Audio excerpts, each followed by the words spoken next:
Today on Rescue USA. One of the biggest wildfires in California history has firefighters and everyday heroes working side by side to save their community. I had all these people that were counting on me to drive this bus, and I looked in the rearview mirror and all I could see were flames. Plus, historic flooding wipes out roads, leaving people in one Nebraska town trapped by a rising river. The gravity of the situation didn't hit me at all. With no way in or out, it will take an army of aviators to save the day. Not your everyday heroes like those in uniform, but heroes nonetheless.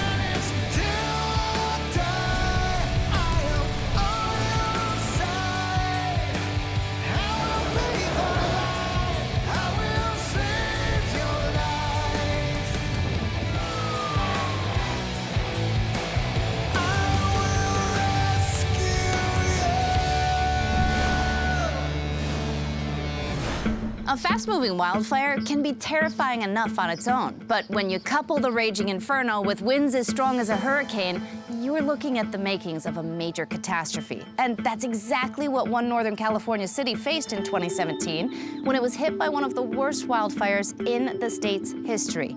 As the fire swept through, everyone from first responders to everyday folks jumped in to save their community.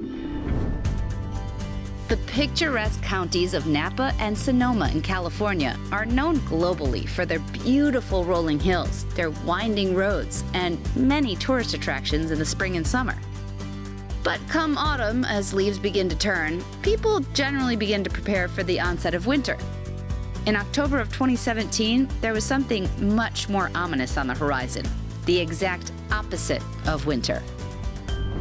It started out as any normal day here on a shift at Santa Rosa. We did our kind of weekly checks on the stations and just really kind of normal routine for the day. But the winds started really whipping up within the city. The major winds and severe fire conditions began igniting blazes across 8 counties. About 9:40, we started on our first call, which was downtown, for multiple small fires that were located in our railroad district right down in the center of town. To make matters worse, a large wildfire broke out in the city of Calistoga, just 20 miles away.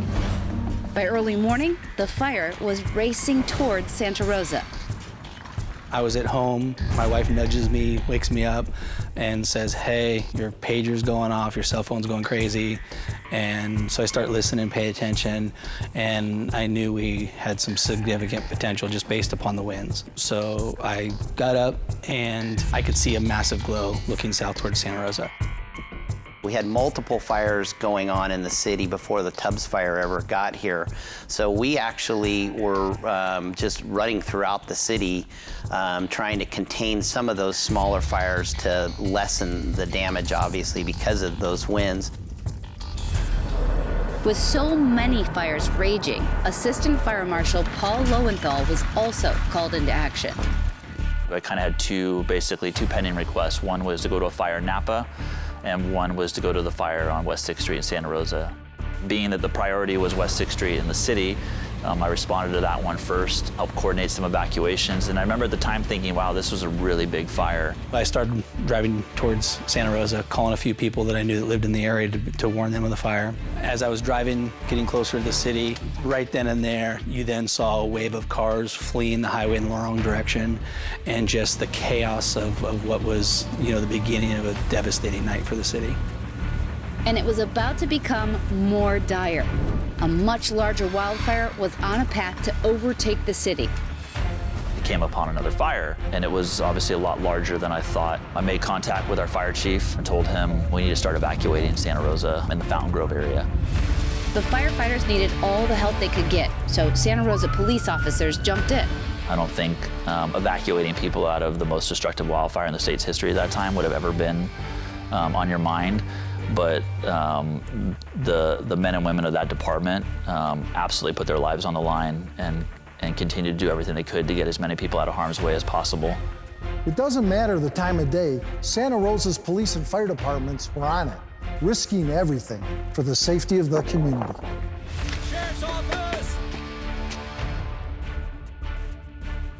But winds were now reaching upwards of 90 miles per hour, fueling the already dangerous conditions.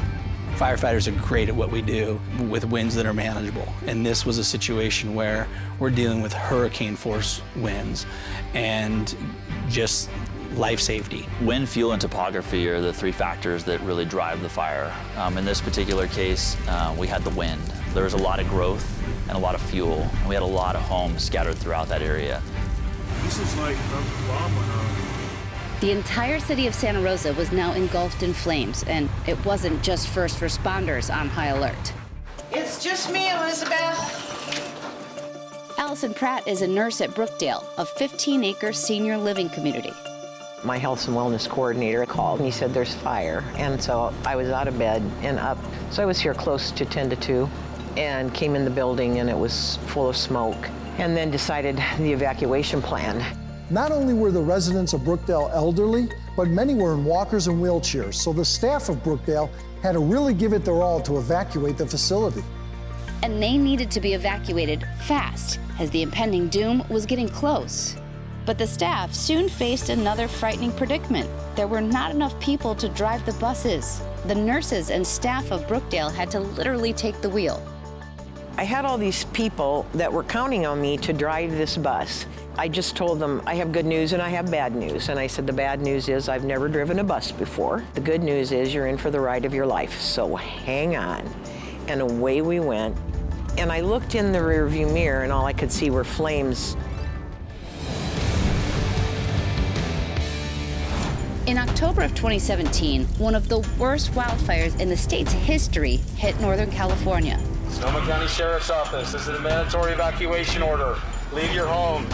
At its peak, 8 separate counties were ablaze, and more than 36,000 acres were scorched. It was the most devastating wildfire in the state's history, and it was ours, and it was here. As the entire city of Santa Rosa was forced to evacuate, Brookdale nurse Allison Pratt, who was driving a busload of seniors, couldn't help but think about her own family. I knew the residents in my bus were going to be safe. I didn't know if my family was going to be safe, and that got me, but they were. Allison and the other staff finally made it to the safety of a community center in nearby Mendocino. We just kind of counted heads to make sure that everybody was present and accounted for, which they were. While Allison stayed with her residents, Brookdale staff member Christina Cruz actually headed back to the senior living facility. I drove back that night and started fighting the fire on the properties. I just started taking garbage cans, filling them up with water, and just start putting out spot fires. Because at that point, the fires were still so out of control, and the firemen were spread so thin. People were still trying to defend their own homes. The fire was still spreading. Talk about heroes. Christina and everyone else with her weren't going to stop doing what they do best, saving others. No matter how long it took, the sheer courage and selflessness Christina exhibited is truly awe-inspiring. For 2 days, Christina, her husband, and other staff members fought hard to ward off the encroaching fires. I couldn't let them lose their home. If I could save their home and they could have that special place to come back to, then I've done my job well. Yet sadly, while working to save other people's homes, firefighter Paul Lowenthal had a heartbreaking realization. His own home had burned to the ground. It just looked like an entire wall of fire with every home in the entire neighborhood engulfed in fire. And then realized right away that my home, like several other firefighters that I was working with that night, homes were gone also. We did have a lot of firefighters in this city that lost their homes. You wouldn't know it until a couple days into it because they were just focused on work, doing what needed to do. We rely on these brave first responders like Paul to do their job and be there when disasters strike. So it's easy to forget that these are their communities too, and they are often just as affected by the destruction as everyone else. I tell a lot of people this and get teary-eyed every once in a while. You know, to see your hometown burning like that, you just get this pit in your stomach. By the time the Tubbs fire was contained, more than 5,500 structures were destroyed, half of which were homes in Santa Rosa. It was kind of an eerie feeling. All you could really see was chimneys and foundations everywhere you looked. And it really just looked like almost like a desert, just a flat, open land. Despite the destruction, the heroism of the people of Santa Rosa saved countless homes, structures, and lives. Christina Cruz saw firsthand how close the fire came to destroying the Brookdale Senior Facility.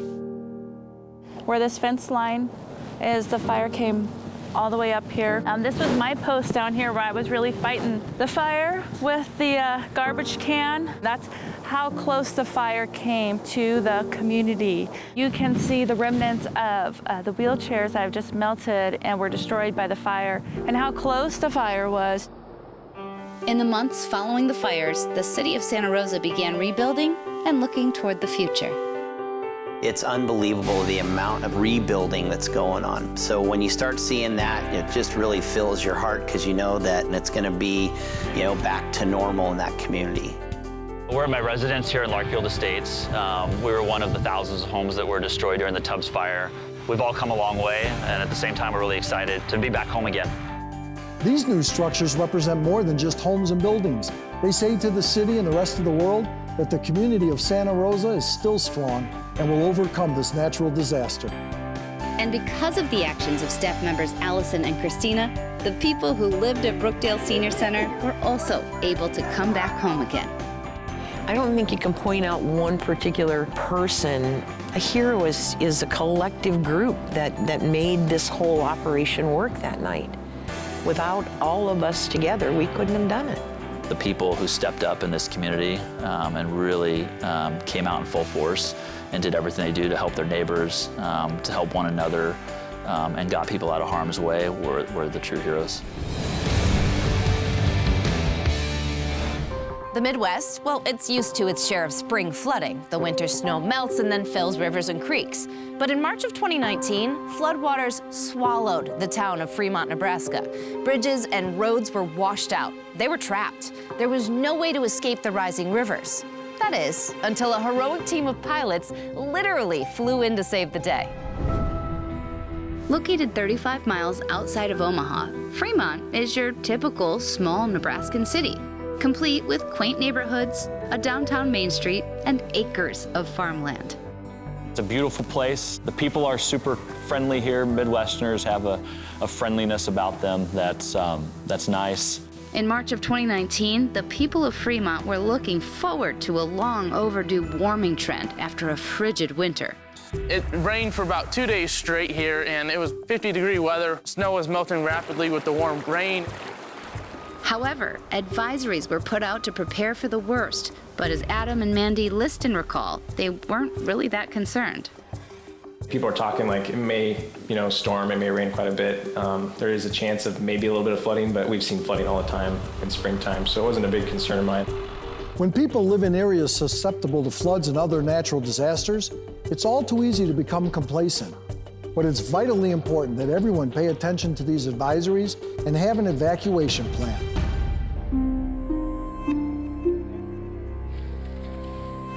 The gravity of the situation didn't hit me at all, up until it actually did.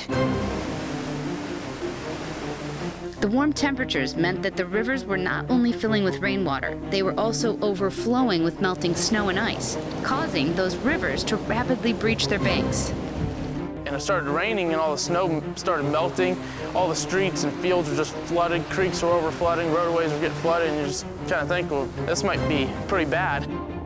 With the rivers overflowing with rainwater and melting snow and ice, people needed to get out quickly. I said, oh, I don't have to evacuate, right? And she goes, you do. The entrance is going to be blocked. Fremont is surrounded by an entire network of rivers, creeks, and waterways, which means a major flood can spell disaster. There's the Platte River, there's the Elkhorn River, and then little streams in between. To get anywhere from where we live, you have to cross a bridge. At that point, when you're just hearing evacuate, the river is flooding. You don't know which river, you don't know which bridges are being washed out. Adam and Mandy managed to make it out to nearby Omaha, but others weren't so lucky. The flood ripped through the area, destroying thousands of acres of farms, homes, and businesses. Nebraska was just completely surrounded by water. Fremont, it looked about like a third of the town's end was completely under the water, and they still had no way in or out because the roads were either destroyed or flooded over still at that time. So it was pretty catastrophic. Thousands were trapped without food, water, or power. To make matters worse, with the roads washed out, there was no way for emergency vehicles to get into Fremont. Even boat rescues were almost impossible. Traveling by boat wasn't safe because it was so windy. The waters were very rough. There was even an incident where 7 first responders capsized in their boat and had to be rescued by a Black Hawk helicopter. So even the boat rescues were unsafe. In March of 2019, the city of Fremont, Nebraska experienced a catastrophic flood that left the town surrounded by a sea of water. With no available roads to escape, a heroic team of pilots took to the sky to rescue those in need. When things like this happen, there's a real need for people to be helped. And not everybody has an airplane and not everybody's a pilot. And I felt like it was just a good opportunity to use the airplane that I have and my piloting skills to help. When a catastrophe of this magnitude hits, engulfing entire cities and communities, rescue and medical agencies need all the help they can get since they are working beyond full capacity. And nurse Tricia Egbarts knew how important it was to be there for those who may have been injured in the floods. Sunday morning, Adam Marshall called and said, "Do you need to be at work?" And I said, I do. I don't know how I'm gonna get there. And he said, "Well, I'll fly you in." So at 8 in the morning, I threw a bag together and met him at the Millard Airport. Gary Foraker, another person from Fremont, was sadly facing a medical emergency when the rivers started to rise. I went to the hospital here in Fremont. The next day, they determined I needed to go to Omaha for different treatment. Of course, there was no way in or out of Fremont at that time. We were kind of an island, so ended up going by helicopter. As Gary was boarded onto a medevac helicopter, his wife Marcia had no choice but to wait behind, even though she knew there was a possibility her husband may not survive. She turned to her pastor for support. He told me at that time that I think we can get you to Omaha. And I said, "You're kidding." "How can that be?" And he said, "Well, I have a friend who's a pilot and his plane is in Wahoo. He could probably take you." Once again, pilot Adam Marshall stepped up and flew Marcia to Omaha to be by her husband's side. He pretty much coded twice. And so with no response, no pulse, no breathing, it was just extremely scary. It was really pretty emotional. It's just such a relief to actually, be there with him. Fortunately, Gary pulled through, and Marcia could not be more thankful for the generosity of pilot Adam Marshall. Thank you very much. Good to see you too. I appreciated his concern for Gary and how he was doing. He's got a big heart and was just able and willing to jump in. Hey, Gary. How do you do, man? Thank you very much. Yeah, anytime. Nice to meet you. Glad you're doing better. Yes. I'm glad that helping her had an impact on her. I'm glad that our paths crossed. After several days, the floodwaters slowly started to recede. And while the people of Fremont still face the daunting task of recovery, they will not soon forget how a small crew of pilots became a selfless crew of heroes. Adam Marshall did not have to do what he did. He sacrificed his time and his money and his fuel to help people he didn't even know. And what he did for our community, nobody will be able to thank him enough. You just can't. It leaves you speechless. Growing up in Nebraska, you have these good people. People just do good things for each other. My hope is that our kids can look back on this and want to do better and be better and help out their neighbor when they can. Thanks to the heroic actions of neighbors, complete strangers, and first responders, lives were saved and faith was restored after disaster struck both these brave communities. I'm Ginger Z. Thanks so much for watching.